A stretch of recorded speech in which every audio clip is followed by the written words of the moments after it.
Today's story, Quest of Lavena. Chapter 1. Lavena's name evokes the delicate beauty of lavender. However, in her village, this enchanting flower is nowhere to be found. Lavena, the sweet fairy, in her tiny house resides, with a welcoming garden where beauty abides. Her morning delight, fresh flower juice in hand, sipped slowly with joy as the sun warms the land. With a smile on her face, she gazes out wide, captivated by butterflies in graceful glide. Her delicate wings shimmer, catching the light, Lavena's laughter, a melody, pure and bright. A gentle soul, with kindness in her heart, in her charming little home, love plays a part. While cleaning her room, Lavena noticed something unusual. With a curious gaze, she leaned in to see, a shimmer, a sparkle, a sight meant to be. A tiny gold locket caught in the light, Lavena's eyes twinkled with wonder, so bright. As she pulled it gently, her heart filled with glee, setting it free, what could this treasure be? Chapter 2. As she opened the locket, a fairy boy appeared, with delicate hands holding lavender so dear. His wings shimmered softly, a magical sight, evoking memories of fields kissed by light. A cherished secret, wrapped in whimsy's embrace, whispered tales of wonder in a timeless space.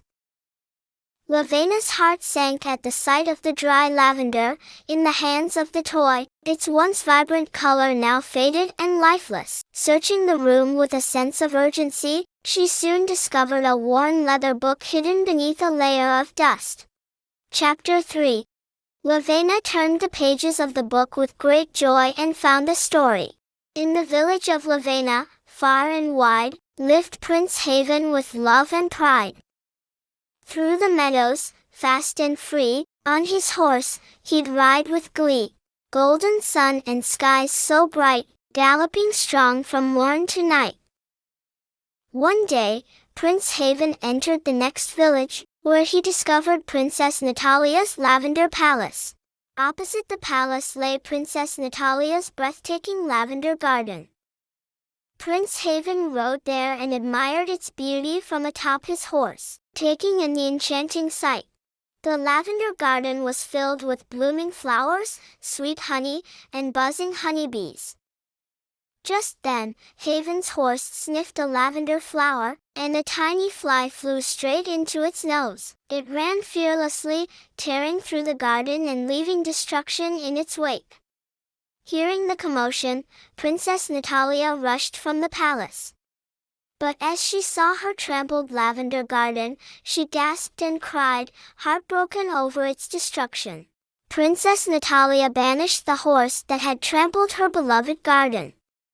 Prince Haven, overcome with sorrow, knelt among the lifeless lavender blossoms, pleading for forgiveness. But the princess, her heart hardened by grief, raised her hand and cast a curse upon him. For your carelessness, no lavender shall ever bloom in your village again.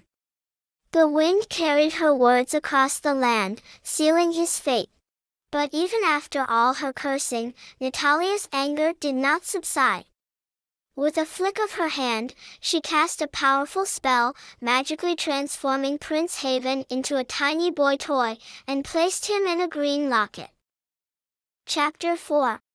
Lavena closed the book, her heart heavy with the weight of a secret only she knew, the true reason behind the lavenderless village. Trouble loomed over her, but she refused to stand by helplessly. Determined to save both her village and Prince Haven, she gathered her courage and prepared for a journey to find the legendary Lavender Palace. At last, she found the legendary Lavender Palace. What she had imagined and what she saw were entirely different. The palace had no lavender at all. She stood astonished, wondering what had happened to it, for now, it was just a palace, not the Lavender Palace.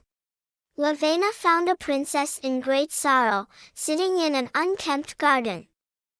She approached and gently asked about her pain. Natalia sighed and began to tell her story. Long ago, in my anger, I cursed Prince Haven, she admitted. But in that rage, I lost my own palace. Now, it is falling into ruin, and the lavenders no longer grow here. I don't know how to reverse the curse. Lavena stepped forward and said, I am from Prince Haven's village, and I want to restore it along with the lavender fields. She then held out a small object. I have this green locket.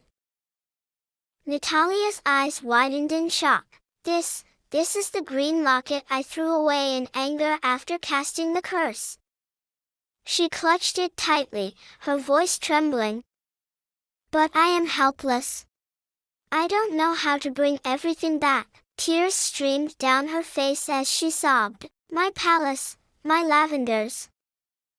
Lavena thought deeply for a moment and then asked, what happened to the horse? Natalia wiped her tears and shook her head. It's gone, I don't know where, she said, her voice filled with sorrow.